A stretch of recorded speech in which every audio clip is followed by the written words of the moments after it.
18 पगड जातीतील 12 बलुतेदारांना एकत्र घेऊन ज्ञानोबा वारकरी संप्रदायाचं मंदिर उभं केलं. ज्ञानदेवी रचिला पाया उभारिले देवालया. आजची वारकरी संप्रदायातली परिस्थिती अशी आहे की गाड्याला कार्यक्रम 1000 पण जाईल तिथं लपड्यांचाच बाजार आहे. मग 16व्या शतकात काय राजे नव्हते का? भरपूर मराठा सरदार होते, इनामदार होते, सरदार होते, राजे होते, पण त्यांना धर्म कळाला का? त्यांना धर्म कळाला नाही. म्हणून तर आदिलशहाचे पाय चाटायचे, मोगलांचे गुडघे चाटायचे, कुतुबशाहीचा माज मिरवायचा. आपण जगद्गुरू तुकोबा यांच्या नंतरचा इतिहास पाहिला तर संतच नाही. आणि आजकालचे संत असे आहेत की तुम्ही आज त्याचे पाय धुतले तर उद्या त्याचं तेच पाय धरून त्याला आपटण्याची इच्छा होईल, अशी कर्मती करताना आपल्याला दिसत आहेत. ज्या स्त्रीचा नवरा गेला ती सती नाही गेली तर तिचं मुंडन करायचं. आणि बऱ्याच लोकांचं असं मत असतं की गळ्यामध्ये माळ घातली की दारू सुटते, आणि याचा बऱ्याच लोकांना अनुभवही आलेला आहे. आणि ह्या गोष्टीमुळे आम्हाला हा त्रास होतो. मला या त्रासाची भीती अजिबात वाटत नाही. असा त्रास खांद्यावर घेऊन फिरायची आपल्याला सवय लागली. आपल्या पोरांना स्वतःचा बाप वाटत नाही. मुळात वारकरी संप्रदायाची जी प्रमुख शिकवण आहे ती समानतेचा संदेश देणार आहे. की महादेवाच्या शिवपिंडीवरती दूध वाहणं बऱ्याच लोकांना चुकीचं वाटतं, पण त्यानं नुकसान तर नाही ना तुमचं? नक्कीच नाही. तुम्हाला त्याचा काही रोग झाला का? आज जर तुम्हाला संभाजी महाराजांवर बोलायचं झालं तर तुम्ही संभाजी महाराजांवर काय बोलाल? हा फोन आहे, हा फोन घ्या आणि संभाजी महाराजांवर काय बोलायचे ते एकदा मन मोकळेपणाने बोला. रामकृष्ण हरी महाराज. नमस्कार बंधू आणि भगिनींनो, धर्मवेडा चॅनलमध्ये आपले सहर्ष स्वागत करत आहोत. आज जे आपल्याला लाभलेले गेस्ट आहेत ते स्वतः हिंदुत्ववादी, कट्टर हिंदुत्ववादी, हरिभक्त पारायण सूरज जाधव महाराज अंतवडीकर यांच्या आपल्या चॅनलमध्ये सहर्ष स्वागत करत आहोत. जय श्रीराम महाराज. जय हनुमान. कशी आहे तब्येत? अगदी मस्त महाराज. आज तुम्ही युवा कीर्तनकार म्हणून समाजात कार्य करत आहात. युवा कीर्तनकार म्हणून तुम्हाला समाजामध्ये कशा प्रकारे गोष्टींना किंवा कशा प्रकारच्या गोष्टींना तुम्हाला सामोरं जावं लागतं? म्हणजे आज तुम्ही हिंदुत्ववादी कीर्तन करता तर लोकांचा असा खूप भ्रम असतो की हा वारकरी संप्रदायाचा माणूस असून कट्टर हिंदुत्ववादी हा बोलतो. मग ह्याच्यावर तुम्हाला खूप लोक रिॲक्ट करतात किंवा खूप लोकांचे कमेंट येतात, तर ह्याच्यावर तुम्ही कसे रिॲक्ट करता? खरं पाहायला गेलं तर एक तरुण कीर्तनकार आणि आधुनिक काळातली आत्ताची असणारी परिस्थिती ह्या दोन्ही गोष्टीचा विचार करून मी कीर्तन करतो. मला विरोध पण बराच होतो आणि विरोध करणाऱ्यांचा मला रागही नाही. तुकोबरायांचं एक प्रमाण आहे, असो ऐसे खळ फार आम्हाता या उपकार, म्हणजे अशांचे आपल्यावर उपकारच असतात. खरं पाहायला गेलं तर एक वारकरी संप्रदायामध्ये एक दोन विचार आहेत. एक जुना विचार आणि एक नवा विचार. जे जुन्या विचारसरणीचे लोक आहेत त्यांचं असं स्पष्ट मत असतं की वारकरी संप्रदायामध्ये ज्यावेळेस तुम्ही कीर्तन करता त्यावेळी अध्यात्माच्या कथा गोष्टी न सांगता बाकीच्या गोष्टी सांगण्या याला त्यांचा विरोध राहतो. मुळात कीर्तनकाराची एक कला असते की कीर्तन करत असताना तुम्ही ह्या दोन्ही गोष्टी एका मंचावरती, एका व्यासपीठावरती, एका व्यक्तीद्वारे, एका माईकमधून एका समाजासमोर मांडत असताना दोन बाजू एका ठिकाणी एकत्र करून मांडण्याची एक कलाच आहे. हो. परंतु जुन्या काळातली परिस्थिती वेगळी होती, त्यामुळं निंदा अथवा स्तुती करावी देवाची, कीर्ती मानवाची वर्णू नये या अर्थार्थी कीर्तन होत होती. आणि आता जसं बोलला की जुन्या काळामध्ये कीर्तन होत होती, आता पहिला जो पूर्वीचा काळ होता त्या काळामध्ये परिस्थिती वेगळी होती. बरोबर. आजच्या कलियुगाची परिस्थिती वेगळी आहे, फार फार भयानक आहे. हा मग आपला हिंदू धर्म काय सांगतो? वेळोवेळी बदल घडत जावा. हो, 100%. मग आजच्या वेळेनुसार कीर्तन सेवा ही पण वेळोवेळी बदल घडला पाहिजे ना. वारकरी संप्रदायाची जी धाटणी आहे ती पूर्वपरंपरा चालत आलेली आहे. मुळात वारकरी संप्रदायाची जी प्रमुख शिकवण आहे ती समानतेचा संदेश देणार आहे. म्हणजे यारे यारे लहान थोर याती भलती नारी नर करावा विचारानं लगे चिंता काऊ नसे. याच्या पलीकडे जाऊन न पाही याती कुळाचा विचार भक्त करुणा करत ज्ञानाबाई. याहून पलीकडे जायचं म्हटलं तर याता याती धर्म नाही विष्णुदासा, अशी काही प्रमाण आहेत. आता या सगळ्या गोष्टीचा विचार करता वारकरी संप्रदायाची जात आणि धर्म एकच, वारकरीच. ह्याच्यामध्ये वेगळा काही धर्म नाही, वेगळी काही जात नाही. पण आजची परिस्थिती अशी आहे की वारकरी संप्रदायाला डोळ्यासमोर धरून किंवा वारकरी संप्रदायाच्या माध्यमातून समानतेचा संदेश देण्याच्या नावाखाली आज बऱ्याच काही चुकीच्या गोष्टी सुद्धा यामध्ये होत आहेत. आणि ह्या अगदी 100% खऱ्या आहेत. यामुळे कुणाचा फायदा होतो याच्याशी आपल्याला काही घेणं देणं नाही. पण वारकरी संप्रदाय हा वैष्णव संप्रदाय आहे. आणि वैष्णव म्हणजे एक हिंदू धर्मामध्ये, हिंदू आपल्या जो काय आपला धर्म आहे याच्यामध्ये वैष्णव संप्रदाय आहे, शैव संप्रदाय आहे, म्हणजे महादेवाची अनेक भक्ती संप्रदाय आहेत. महादेवाची भक्ती करणारे वेगळे आहेत, विष्णूंची भक्ती करणारे वेगळे आहेत. तसा वारकरी संप्रदाय हा वैष्णव संप्रदाय, ज्याला आपण भागवत धर्म म्हणतो. हिंदू धर्माला विविध रूपांनी नटला गेलेला आपला धर्म आहे. अनेक लोक भागवत धर्म आणि हिंदू धर्म अशी वेगळी व्याख्या करण्याचा प्रयत्न करतायत आणि याच्या विरोधात आम्ही कीर्तनामध्ये हिंदुत्व मांडतो. नक्कीच. आणि तुम्ही ज्या पद्धतीने हिंदुत्व मांडताय ती मला वाटतं आज काळाची गरज पण आहे. कारण आत्ताच्या काळामध्ये वारकरी संप्रदायामध्ये सुद्धा घुसखोरी चालू झालेली आहे. हो, अगदी 100%. याचा विचारच असा आहे की वारकरी संप्रदायामध्ये आपण आता गेल्या वर्षी पाहिलं की आदरणीय श्री संतवीर बंडातात्या महाराज कर्डकरांनी असतील किंवा बऱ्याच महान कीर्तनकारांनी कबीर कला मंच यांना वारीमध्ये येऊन देऊ नये अशी मागणी केली होती. खरं पाहायला गेलं तर शेवटी ती पंढरपूरची वार आहे, त्याच्यामध्ये कुणीही येऊ शकतो, कुणी जाऊ शकतं, त्याला विरोध नाही. पण जर काही गोष्टींनी आपला वारकरी बदनाम होणार असेल, आपल्या वारीला गालबोट लागणार असेल, आपल्या धर्माला गालबोट लागणार असेल, तर ही गोष्ट जर चुकीची असेल तर ह्याला 100% विरोध झालाच पाहिजे. घुसखोरी म्हणजे काय आहे की समानतेचा संदेश दिल्यानंतर जगाच्या पाठीवरती वारकरी संप्रदाय एकमेव अशी गोष्ट आहे की जिथं जातीपातीला थारा नाही. अगदी लहान लेकरापासून अगदी संपलेल्या वयापर्यंतच्या माणसापर्यंत सगळे एका माळेत ओवले जातात. इथं जातीपातीला थारा नाही. आणि मग या समानतेमुळं जर कुणाची घरं बंद पडणार असतील, दुकानं बंद पडणार असतील, तर ते 100% इथं सुद्धा काड्या लावायला प्रयत्न करत असतात. आज वारकरी संप्रदायामध्ये पण पोट भरू सुद्धा आलेले आहेत ह्याच्यामध्ये. अगदी म्हणजे ज्याला माळचा आणि विठ्ठलाचा काही संबंध येत नाही तो सुद्धा मी वारकरी किंवा मी कीर्तनकार म्हणून माईक घेऊन काही बरळतोय. मग ह्याच्या वारकरी संप्रदायामध्ये काहीतरी ह्याविषयी आळा घालण्याचा प्रयत्न झाला पाहिजे का? आता झालाय मुळात असा बरं का विषय की वारकरी संप्रदायामध्ये जी काही लोक आज येत आहेत, येऊ पाहत आहेत, आपण कोणाला थांबवू शकत नाही. पण तुमचा मुद्दा बरोबर आहे की आळा घालणं गरजेचं आहे. पण आळा घालणार कोणाला? आजची परिस्थिती अशी आहे की समाज व्यसनाधीन आहे आणि बऱ्याच लोकांचं असं मत असतं की गळ्यामध्ये माळ घातली की दारू सुटते, आणि याचा बऱ्याच लोकांना अनुभवही आलेला आहे. आज शेवटी तो मानसिक विषय आहे की तुमच्या मनातूनच जर तुमच्यावर कंट्रोल नसेल, म्हणजे कंट्रोल करू शकत नाही, तर ते होऊ शकत नाही. परंतु एक आपण वारकरी तत्व स्वीकारल्यानंतर, गळ्यामध्ये माळ घातल्यानंतर आपल्यात बदल होईल असं वाटून बरेच लोक आपल्याकडे येत असतात. सगळ्यात महत्त्वाची वस्तुस्थिती अशी आहे की आपण दोघं एकत्र असताना किंवा अनेक लोक एकत्र आल्यानंतर समोरच्या व्यक्तीचं एक वागणं बघून, कर्तृत्व बघून तुम्ही त्याला ठरवत असता की हा कोण आहे. पण तो व्यक्ती तसाच असेल हे तुम्ही ठरवू शकत नाही किंवा हे सत्य नसतं. आणि आजची घुसखोरी सुद्धा अशीच आहे. येणारा साधू दिसतोय, येणारा संत दिसतोय, महाराज दिसतोय, बुवा दिसतोय, पण अंतरातनं आपण त्याला ओळखू शकत नाही.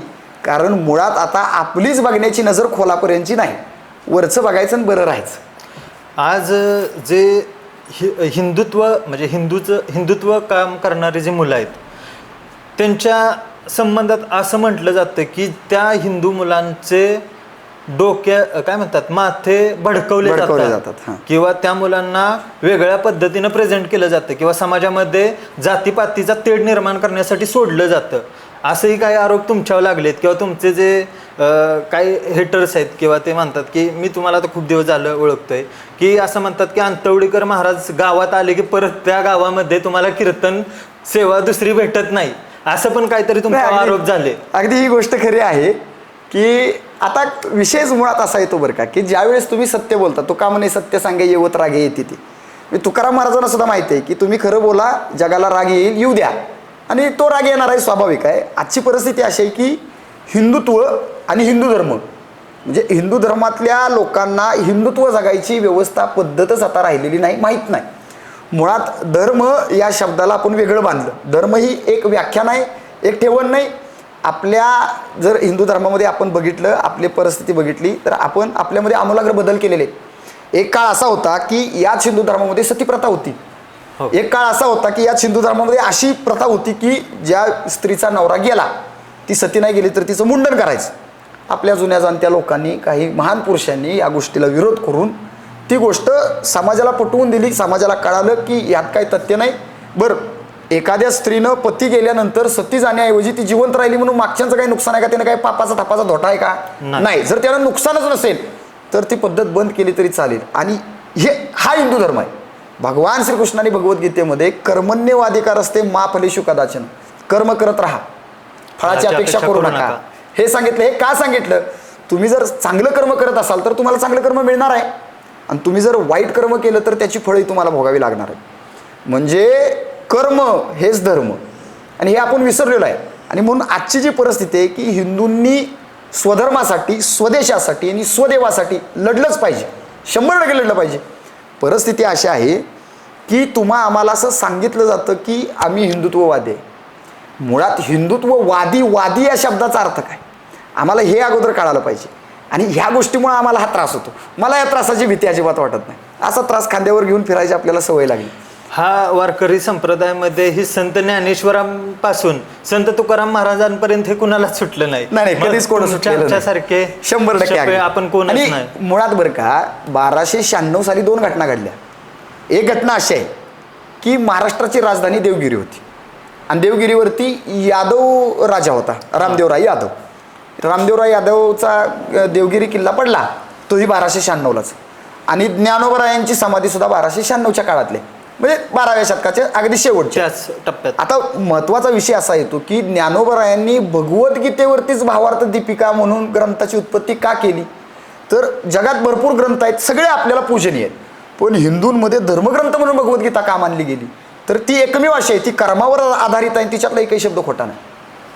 जर ज्ञानोबरायांनी मांडलेली ज्ञानेश्वरी भगवद्गीतेवरती आधारित आहे म्हणजे ज्ञानोबरायांना सत्यधर्मच मांडायचा आहे.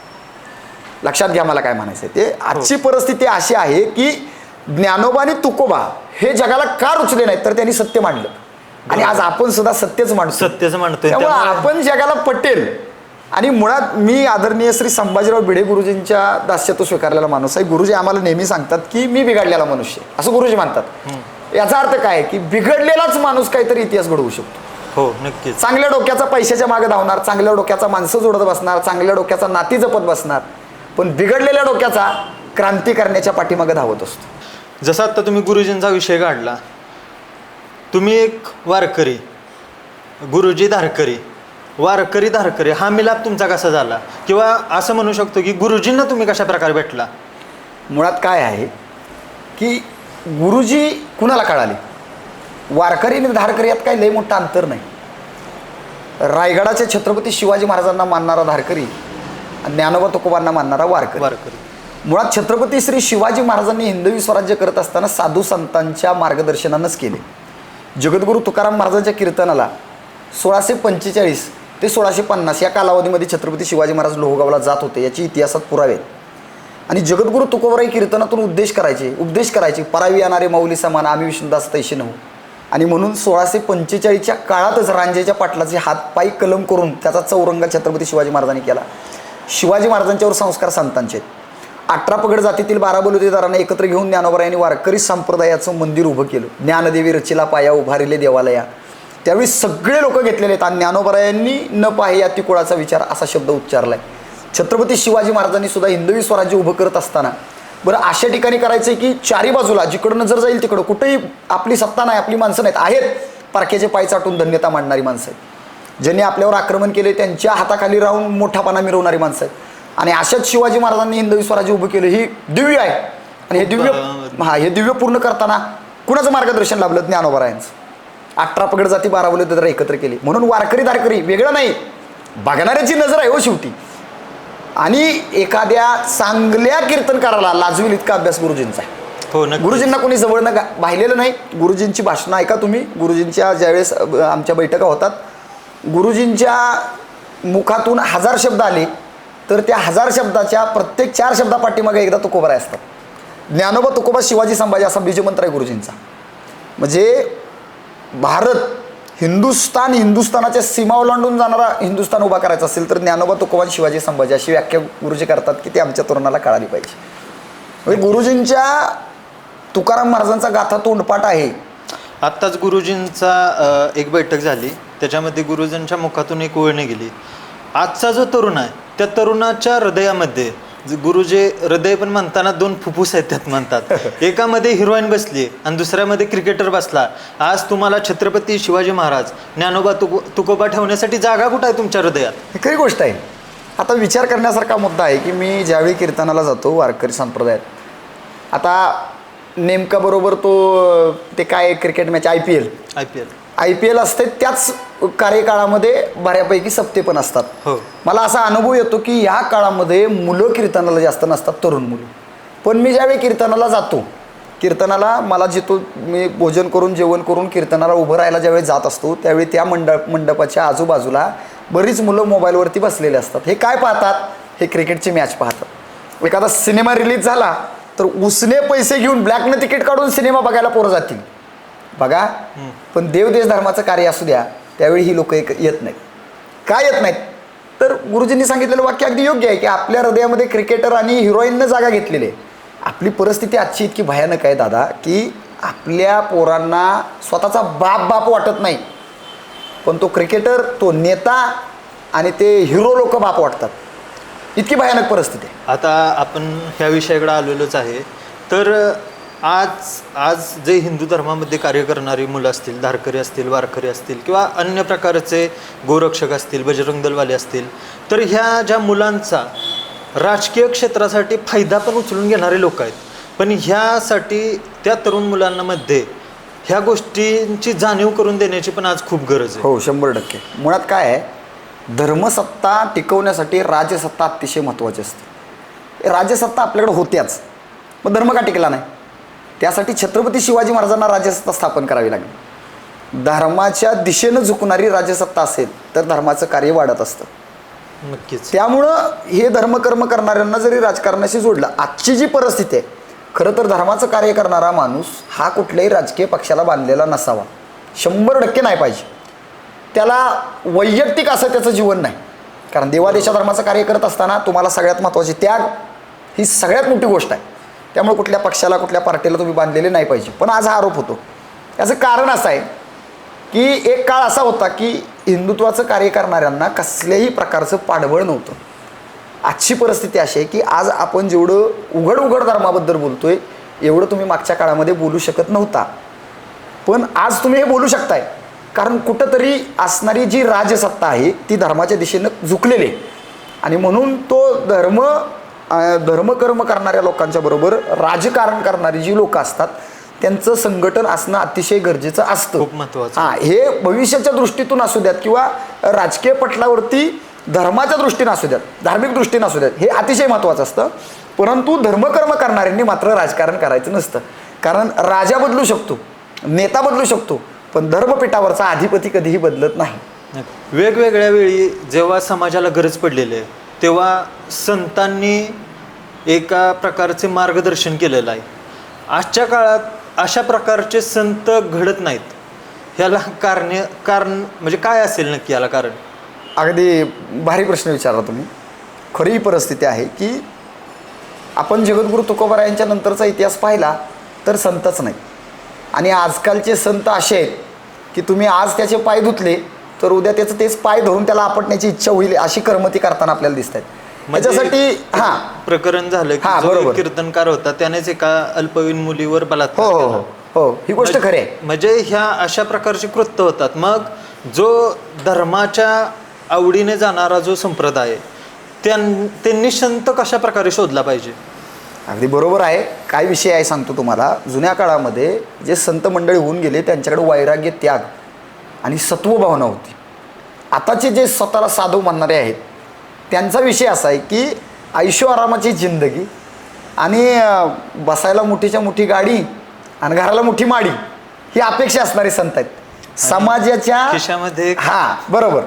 म्हणजे ते विषय असा आहे की समाजाच्या प्रगतीपेक्षा स्वतःची प्रगतीला लाचावलेली लोक कधीही संत पदापर्यंत पोहोचू शकत नाहीत.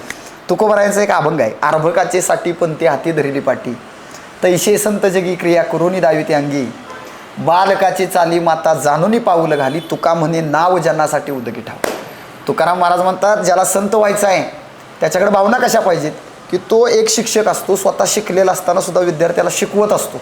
पण विद्यार्थ्याला शिकवत असताना त्याच्या मनात एक शुद्ध भावना असते की डोळ्यासमोर असणाऱ्या प्रत्येक विद्यार्थ्यांना तो एका नजरेनं पाहत असतो. पण कुठंतरी एक नकळत अशुद्ध भावना सुद्धा तुकोबारायांना दिसती की त्याला पगाराची लालसा असते. म्हणून तुकाराम महाराजांनी दुसरं उदाहरण आईचं दिलं. मग आई अशी आहे की जगात एकमेव आई असे की ती निस्वार्थपणे लेकरावर प्रेम करत असते, तिला काही लेकराकडनं अपेक्षाच नसते. पण तुकोबारायांना तिथं पण कमीपणा वाटला का तर ती आई लेकरावर प्रेम करते, पण ती फक्त स्वतःच्याच करते, शेजाऱ्याच्या सुद्धा तेवढं प्रेम करत नाही. म्हणून तुकाराम महाराजांना असं वाटतं की तुका म्हणे नाव जनासाठी उदकी ठाव. पाण्यातली नाव पाण्यावरती तरंगत असताना तिच्यात कोण बसलं याचा विचार न करता या तीरावरनं त्या तीरावर पोचवण्याची तिची भावना, हीच भावना घेऊन आज माणसं जन्माला आली असती तर आजही संतपद आपणाला दिसली असती. पण आज ती दिसत नाहीत, कारण ही भावनाच नाही. आत्ताची परिस्थिती तुकोबरायांच्या अभंगासारखी, ऐशे कैशे झाले बंधू कर्म करुणी म्हणती साधू, अंगा लावून या राख डोळे झाकून करते पाप. हे लिंबा एवढ्या माळा गळ्यात घातल्या म्हणजे तुम्ही संत होऊ शकत नाही. मुळात संत पदापर्यंत पोहोचण्यासाठी सर्वात महत्वाची गोष्ट आहे ती नीतिमत्ता. आजची वारकरी संप्रदायातली परिस्थिती अशी आहे की गाड्याला कार्यक्रम 1000 पण जाईल तिथं लपड्यांचाच बाजार आहे, आणि हे मान्यच करावं लागेल. मला माहिती आहे अशा शब्दांनीच माझ्यावर भरपूर आरोप होतात, विरोध होतो. मला त्या वादात पडायला आवडेल, कारण हा जर चांगुलपणाचा वाद असेल तर हे अतिशय गरजेचं आहे की तुम्ही समाजानं तुमच्याकडनं काय बघायचं. आज लोक माझ्या पाया पडतात, मला गळ्यात हार घालतात, मला कपाळाला गंध लावतात, म्हणजे थोडक्यात मला देव मानतात. मग माझ्याकडे ते गुण पाहिजेत ना. जगाला मी दिसत असताना जर साधू म्हणून दिसत असेल तर मी स्वतःच्या मनाला, कारण माझे वडील मला लहानपणापासून एक गोष्ट समजून सांगत आले की तू जगाला फसवशील, देवाला फसवशील, माणसाला फसवशील, पण स्वतःच्या मनाला कसं फसवणार. आणि हा विचार यांच्या मनातून मेलेला आहे, आणि याला सुद्धा जबाबदार आपणच आहे. आपण परीक्षणच करत नाही. एक अभंग आहे, शेपक प्रकरणातला अभंग आहे की आपण असारे करीती तात्काळ नाही काळ वेळ तयार लागे. अनाधिकारी व्यक्तीचा तुम्हाला स्पर्श झाला तर ते क्षणात त्या तुम्हाला सुद्धा अनाधिकारी बनवत असतात. आणि म्हणून परिस्थिती अशी आहे की अलीकडच्या काळात संत का जन्माला येत नाहीत, तर अलीकडच्या काळामध्ये नीतिमत्ताहीन संप्रदाय आहे. संप्रदायावरती आरोप नाही, पण कार्य करणारा व्यक्ती जर नीतिमत्ताहीन असेल, आजही आहेत ना आमचे गुले बाबा आहेत, कुरेकर बाबा आहेत, आदरणीय श्री भंडारदत्त कराडकर आहेत, ही माणसं आजही संतपदापर्यंत पोचलेले आहेत, कारण मोहमायाचा त्याग केलेला आहे, षडविकारांचा त्याग केलेला आहे. त्यांना त्या गोष्टीची म्हणजे कसली त्यांच्याजवळ ती भावनाच नाही, अजिबात नाही. ही माणसं तिथपर्यंत पोचलेली, हे उदाहरण आहे, आजच्या काळातलं उदाहरण आहेत. आदरणीय गुले बाबा असतील, आदरणीय कुरेकर बाबा असतील, आदरणीय भंडारदत्त असतील. का मी यांचं नाव घेतो या ठिकाणी, तर आजच्या काळामध्ये संत नाहीत असं म्हणणं पण चुकीचं आहे ना. हो, पण हे उदाहरण आहे की आजच्या काळात संत होता येईल आपल्याला, पण त्यासाठी तिथपर्यंत पोचणं गरजेचं आहे. आज तुम्ही भविष्यामध्ये वारकरी संप्रदायाला कशा प्रकारे बघताय? वारकरी संप्रदाय हा भविष्यामध्ये एक तारक मंत्र आहे. म्हणजे अलीकडच्या काळात जे माझ्यासारखे नवोदित कीर्तनकार आहेत त्यांनी थोडीशी दिशा बदलायला पाहिजे असं मला वाटतं. कारण कीर्तनाला येणारा समाज हा भावनापूर्ण असतो, शुद्ध भाव घेऊन येत असतो. एरवी तुम्ही व्याख्यान करा, एरवी तुम्ही बैठका लावा, त्यावेळेस समाज ऐकणं आणि कीर्तनातनं तुम्हाला ऐकणं हा विषय फार महत्त्वाचा आहे. आत्ताच्या परिस्थितीनुसार कीर्तनकारांनी कीर्तन करावी. ज्ञानोबांच्या तुकोबांचे अभंग सांगून तरुण मुलांना धारिष्ठवान बनवण्याचा प्रयत्न केला पाहिजे. तारक मंत्र म्हणजे काय? आजचा तरुणांचा झुकता कल जो आहे तो व्यसन आणि फॅशन या गोष्टीकडे आहे. प्रेम प्रकरणातून बळी, स्वतःचा जीव द्यायचा, व्यसनाच्या आहारी जाऊन घरादाराची राख रांगोळी करायची. म्हणजे जुन्या जाणत्यांनी बापजाद्यांनी काबाड कष्ट करून स्वतःच्या रक्ताचं म्हणजे हाडं झिजवून जी संपत्ती उभी केली, ती अशी पत्त्याचं घर जसं झडतं तसं डोळ्या रेखत पडताना बघायचं आणि मी हारलो ह्या दुःखात जाऊन पुन्हा काहीतरी स्वतःचं बरं वाईट करून घ्यायचं. ही जी परिस्थिती आहे ह्याच्यावरती नियंत्रण जर आणायचं असेल तर हे वारकरी संप्रदायातले कीर्तनकार करू शकतात अतिशय छान पद्धतीनं. दुसरा मुद्दा असा आहे की भविष्यामध्ये आज जे आपल्या धर्माची जी घसरण झालेली आहे, धर्माची घसरण म्हणजे काय? धर्म नावाचं मंदिर परंपरा आणि संस्कृती या दोन खांबावरती. संस्कृती ढासळली, परंपरा मोडखळीत गेल्या. आज आपण बारकाव्यानं जर अभ्यास केला, मला असं वाटतं की महादेवाच्या शिवपिंडीवरती दूध वाहणं बऱ्याच लोकांना चुकीचं वाटतं, पण त्यानं नुकसान तर नाही ना तुमचं? नक्कीच नाही. तुम्हाला त्याचा काय रोग झाला का? होत नाही ना रोग. मग व्हायला म्हणून काय बिघडतंय? ती परंपरा आहे, ती संस्कृती आहे, ही जर आपण जपली तरच धर्म टिकणार आहे. कीर्तनकारांनी कीर्तनातून स्पष्ट धर्म नाही तुम्हाला आमच्यासारखा मांडता आला तर निदान संस्कृती आणि परंपरेवर जोर दिला पाहिजे. त्या का महत्त्वाच्या आहेत हे सांगितलं पाहिजे.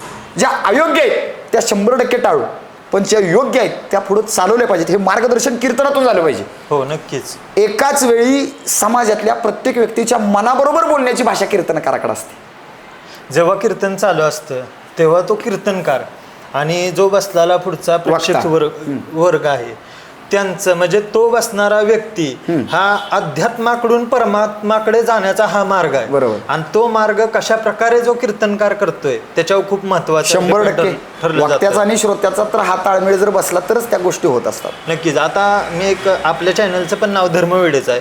तुम्हाला एवढं धर्माचं वेड का? मुळात अशी गोष्ट आहे बरं का, की धर्माचं वेड लागण्यासाठी मुळातच माणूस वेडा असावा लागतो. म्हणजे असा विषय आहे की ज्याला कळालं तो वळाला. आपल्याकडे एक मराठीमध्ये एक सूचक वाक्य आहे, वाचाल तर वाचाल. तसं कळालं तरच कळलं. ज्याला धर्म कळाला नाही तो धर्माचं कार्य करू शकत नाही. पुण्यश्लोक छत्रपती शिवाजी महाराजांचा जन्म 16व्या शतकातला. मग 16व्या शतकात काय राजे नव्हते का? भरपूर मराठा सरदार होते, इनामदार होते, सरदार होते, राजे होते. पण त्यांना धर्म कळाला का? त्यांना धर्म कळाला नाही. म्हणून तर आदिलशहाचे पाय चाटायचे, मोगलांचे गुडघे चाटायचे, कुतुबशाहीचा माज मिरवायचा आणि इंग्रजांचे पण चाटत बसले. हेच केलं ना. त्यांना धर्म कळाला नव्हता, पण छत्रपती शिवाजी महाराजांना ती दिशा दिसली होती. पुण्यश्लोक छत्रपती शिवाजी महाराजांना मर्म कळालं होतं धर्माचं. आणि म्हणून छत्रपती शिवाजी महाराजांनी हिंदवी स्वराज्याची स्थापना केली. 27 एप्रिल 1645. 300-400 पोरं बरोबर घेतली. प्रखर ऊन आहे, अंगाला चटका देते, भाजते, अर्धी उघडी पोरं, अंगावर लाज राखायपुरती कपडे. पण त्या मुलांच्या शरीराला जरी ऊन भाजत असलं, सूर्यचटके देत असला, तरी शिवाजी महाराजांचा विचार शीतलता देत होता. गरीब घरची पोरं बुक्कीत कांदा फोडायचा, ठेच्यावर भाकरी आणायची आणि मिळेल ते काम करून पोट भरायचं. अशा माणसांना छत्रपती शिवाजी महाराजांनी एकत्र घेऊन अशक्य जे शक्यच नाही, पण तुकाराम महाराजांचे शब्द स्वतःच्या मनात बांधले. असाध्य ते साध्य करीती साय, असं कारणाभ्यास तुका म्हणे. आणि हिंदवी स्वराज्य उभं राहिलं. मग इतक्या जणांच्या मध्ये फक्त छत्रपती शिवाजी महाराज का? कारण छत्रपती शिवाजी महाराज धर्मवेडे होते. त्यांना धर्म कळाला होता, त्यांना त्यातलं सत्य कळालं होतं. सत्वभावना, सत्वस्वाभिमान ह्या गोष्टीची ओळख झाली होती. अगदी त्या शिवाजी महाराजांचं चरित्र वाचलं. गुरुजींना फक्त ऐकून होतो मी, काही गुरुजींपर्यंत पोहोचलो नव्हतो. आणि गुरुजींची एक बैठक बघितली. गुरुजींनी त्या बैठकीत सांगितलं की जोपर्यंत तुम्ही शिवाजी संभाजी ज्ञानोबा तुकोबा वाचत नाही तोपर्यंत तुम्हाला धर्मच कळू शकत नाही.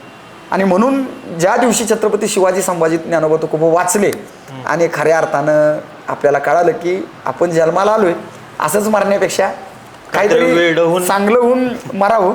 आणि मग वेळच झालं. नक्कीच. तुम्हाला अजून एक असा मला प्रश्न विचारायचा आहे.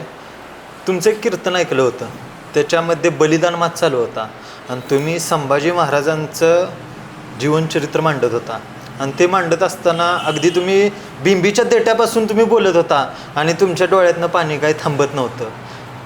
ज्या तुकाराम महाराजांचा एक अभंग आहे, शुद्ध बीजापोटी फळे ही रसाळ, त्याप्रमाणे संभाजी महाराज आपल्याला बघायला भेटले. आज जर तुम्हाला संभाजी महाराजांवर बोलायचं झालं तर तुम्ही संभाजी महाराजांवर काय बोलाल? सगळ्यात पहिल्यांदा मी संभाजी महाराजांची हा फोन आहे, हा फोन घ्या आणि संभाजी महाराजांवर काय बोलायचे ते एकदा मन मोकळेपणाने बोला. कारण तुमच्या मनात खूप राहिलेलं होतं. मी नक्की त्या व्हिडिओतून जाणलं. आणि तुम्हाला काय संभाजी महाराजांविषयी बोलायचे ते मनाच्या म्हणजे अंतःकरणापासून तुम्ही बोला. ह्या फोनवरनं तर मी संभाजी महाराजांशी संपर्क करू शकत नाही, पण जर माझ्या हृदयाचा भाव त्यांच्यापर्यंत पोचला तर मी एकच सांगेन, रामकृष्ण हरी महाराज, तुम्ही जिथं कुठं आहात, जिथून मला पाहत असाल, सगळ्यात पहिल्यांदा तर आम्ही तुमची माफी मागतो. कारण स्वतःच्या जीवाचं बलिदान देताना सुद्धा तुम्ही मागचा पुढचा विचार केला नाही. स्वतःच्या कानानं तर शिवाजी महाराजांचे शब्द तुम्ही ऐकले नव्हते, पण कुणीतरी सांगितलं होतं की आबासाहेबांचं शेवटचं वाक्य होतं, हो आम्ही जातो, आमचा काळ झाला, सप्तसिंधू मोकळ्या करा, काशीचा विश्वेश्वर सोडवा आणि जिकडे तिकडे करावे हिंदवी स्वराज्य. शंभूराजे, आज तुम्ही नाही, पण आम्ही फार मोठी चूक केली की आम्हाला तुमचं बलिदान कळालं नाही, वाचूनही कळालं नाही, ऐकूनही कळालं नाही. आम्ही तुमच्यावरती चिकलफेक केली, आम्ही तुम्हाला नशेडी मान्य केलं, आम्ही तुम्हाला स्त्रीभोगी मान्य केलं आणि हे आमच्याच रक्तातल्या माणसांनी केलं. आणि जोपर्यंत धर्माच्या कर्मामध्ये, धर्माच्या कार्यामध्ये आमचंसुद्धा रक्त सांडून या हिंदुस्थानाचीही माती तुम्हाला वंदन करण्याच्या लायकीची होत नाही, तोपर्यंत शंभूराजे आम्ही तुम्हाला हृदयात चित्तामध्ये ठेवून तुमचं अधुरं राहिलेलं काम 100% पूर्ण करू.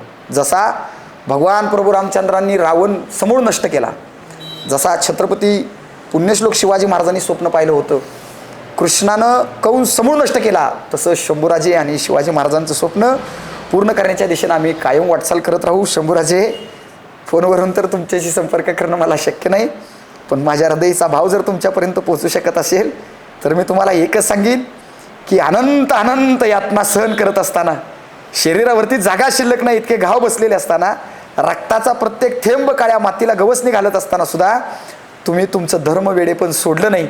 माय भवानीच्या भगवान पांडुरंगाच्या ज्ञानोबा तुकोबांच्या विचाराला तुम्ही अंतर दिलं नाही. राजे, जितकं शक्य होईल तितकं अगदी अगदी शेवटच्या क्षणापर्यंत तुमच्या चरणाचा ठाव घेऊन आम्ही सुद्धा हे कार्य करत राहू. एवढंच बोले.